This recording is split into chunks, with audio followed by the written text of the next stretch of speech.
ನಮಸ್ತೆ ಟಿವಿ 20 ಕನ್ನಡ ವಾಹಿನಿಗೆ ಸ್ವಾಗತ. ಬೆಂಗಳೂರಿನ ಚಿನ್ನಸ್ವಾಮಿ ಮೈದಾನದಲ್ಲಿ ನಡೆದ ನೂಕುನುಗ್ಗಲು ಹಾಗೂ 11 ಜನ ಸಾವಿನ ಪ್ರಕರಣಕ್ಕೆ ಸಂಬಂಧಿಸಿದಂತೆ ಬೆಂಗಳೂರು ನಗರ ಪೊಲೀಸ್ ಆಯುಕ್ತರು ಸೇರಿ ಹಿರಿಯ ಅಧಿಕಾರಿಗಳನ್ನ ಅಮಾನತು ಮಾಡಿರುವ ಕುರಿತು ಮಾಧ್ಯಮಗಳಿಗೆ ಪ್ರತಿಕ್ರಿಯೆ ಕೊಟ್ಟಿರುವ ಉಡುಪಿ ಚಿಕ್ಕಮಗಳೂರು ಸಂಸದ ಕೋಟಾ ಶ್ರೀನಿವಾಸ್ ಪೂಜಾರಿ, ನೋವಿನ ಸಂಗತಿ ಅಂದ್ರೆ ಸರ್ಕಾರಕ್ಕೆ ದೇವರೇ ಬುದ್ಧಿ ಹೇಳಬೇಕು. ಯಾಕಂದ್ರೆ ವಿಜಯೋತ್ಸವದ ಸಂದರ್ಭದಲ್ಲಿ ಪೂರ್ವ ತಯಾರಿಗಳು ಕಡಿಮೆ ಆಯಿತು, ಮತ್ತಷ್ಟು ಹೆಚ್ಚಿನ ಸಿದ್ಧತೆಯನ್ನ ಮಾಡಿಕೊಳ್ಳಬೇಕಾಗಿತ್ತು.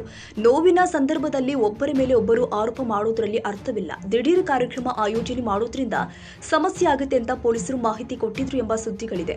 ಆಗಿರುವ ದುರಂತದ ಬಗ್ಗೆ ಮುಖ್ಯಮಂತ್ರಿಗಳು ಹಾಗೂ ಉಪಮುಖ್ಯಮಂತ್ರಿಗಳು ವಿಷಾದ ವ್ಯಕ್ತಪಡಿಸುತ್ತಾರೆ ಎಂದು ಭಾವಿಸಿದೆ. ಆದರೆ ಇವರು ನಮಗೂ ಈ ಘಟನೆಗೂ ಸಂಬಂಧವೇ ಇಲ್ಲ ಎಂಬಂತೆ ವರ್ತಿಸ್ತಾ ಇದ್ದಾರೆ.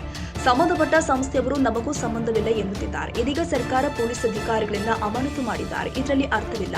ಆಗಿರುವ ಘಟನೆಯ ಕುರಿತು ವಿಷಯದ ವ್ಯಕ್ತಪಡಿಸಿ ಸರ್ಕಾರ ಮೃತಪಟ್ಟ ಕುಟುಂಬಸ್ಥರಿಗೆ ವಿಶ್ವಾಸ ತುಂಬುವ ಕೆಲಸ ಮಾಡಬೇಕಾಗಿತ್ತು. ಈ ರೀತಿ ಹಠಮಾರಿತನ ಮಾಡುವುದು ಒಳ್ಳೆಯದಲ್ಲ ಎಂದು ಸಂಸದ ಕೋಟಾ ಶ್ರೀನಿವಾಸ್ ಪೂಜಾರಿ ಮಾಧ್ಯಮಗಳಿಗೆ ಹೇಳಿಕೆ ಕೊಟ್ಟಿದ್ದಾರೆ. ನಾನು ದಯಾನಂದ್ರನ್ನ ಬಲ್ಲೆ, ಅವರ ಪೊಲೀಸ್ ಕಮಿಷನರ್ನ. ನೋವಿನ ಸಂಗತಿ ಅಂದರೆ ಈ ಸರ್ಕಾರಕ್ಕೆ ದೇವರೇ ಬುದ್ಧಿ ಹೇಳಬೇಕು. ಯಾಕಂದರೆ ವಿಜಯೋತ್ಸವ ಸಂದರ್ಭದಲ್ಲಿ ಪೂರ್ವ ತಯಾರಿಕೆಗಳು ಕಡಿಮೆ ಆಯಿತು, ಮತ್ತಷ್ಟು ಸಿದ್ಧತೆಯನ್ನು ಮಾಡ್ಕೊಳ್ಬೇಕಾಗಿತ್ತು. ನಾವು ಯಾವುದೋ ಇಂಡಿವಿಜುವಲ್ ಮೇಲೆ ಆರೋಪ ಮಾಡಿ ಈ ನೋವಿನ ಟೈಮಲ್ಲಿ ಒಬ್ಬರ ಮೇಲೆ ಒಬ್ಬರು ಆರೋಪ ಮಾಡ್ತಾ ಇರುವುದರಲ್ಲಿ ಅರ್ಥ ಇದೆ ಅಂತ ನಂಗೆ ಅನಿಸಿಲ್ಲ. ಪೊಲೀಸ್ ಇಂಟೆಲಿಜೆನ್ಸಿಯವರು ಕೂಡ ಭಾಳ ಸಮಸ್ಯೆಗಳು ಬರುತ್ತೆ ಮಾಡಿದರೆ ಪೂರ್ವಭಾವಿ ಸಿದ್ಧತೆಯಲ್ಲಿ ಅಂತ ಹೇಳಿದ್ದಾರೆ ಅಂತ ಸುದ್ದಿ. ಅಂಥ ಸಂದರ್ಭದಲ್ಲಿ ಸರ್ಕಾರ ನಿರ್ಣಯ ತಗೊಂಡಿದೆ. ಎಲ್ಲಕ್ಕಿಂತ ನೋವಿನ ವಿಚಾರ ಏನಂದರೆ, ಇಂಥ ಸಾವಿನ ಹಿನ್ನೆಲೆಯಲ್ಲಿ ಆಗಿರುವಂಥ ಸಮಸ್ಯೆಗಳನ್ನು ಅರ್ಥ ಮಾಡಿಕೊಂಡು ನನ್ನ ದೃಷ್ಟಿಯಲ್ಲಿ ಮುಖ್ಯಮಂತ್ರಿಗಳು ಉಪಮುಖ್ಯಮಂತ್ರಿಗಳು ಇದಕ್ಕೆ ನಾವು ವಿಷಾದ ವ್ಯಕ್ತಪಡಿಸ್ತೇವೆ ಅಂತ ಹೇಳ್ತಾರೆ ಅಂತ ನಾನು ಅಂದ್ಕೊಂಡ್ರೆ, ನಮಗೆ ಸಂಬಂಧವೇ ಇಲ್ಲ ಅಂತೇಳಿ ಸರ್ಕಾರ ಹೇಳಿದರೆ, ಸಂಬಂಧಪಟ್ಟ ಸಂಸ್ಥೆಯವರು ನಮ್ಮದೇನಿಲ್ಲ ಇದಕ್ಕೆ ನಾವೇನು ಕರೆ ಕೊಡಿಲ್ಲ ಅಂತ ಹೇಳಿದರೆ, ಈ ಯಾರು ಇದನ್ನು ಮಾಡಬೇಕು?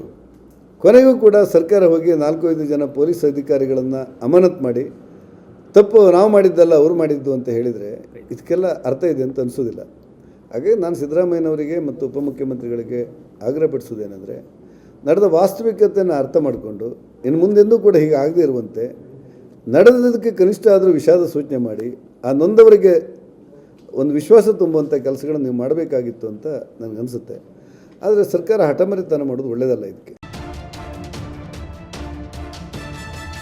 ಕನ್ನಡಿಗರ ಮೆಚ್ಚಿನ ನಿಮ್ಮ ಟಿವಿ 20 ಕನ್ನಡ ವಾಹಿನಿ ಇದೀಗ ಟಿವಿಯಲ್ಲಿ ಲಭ್ಯ.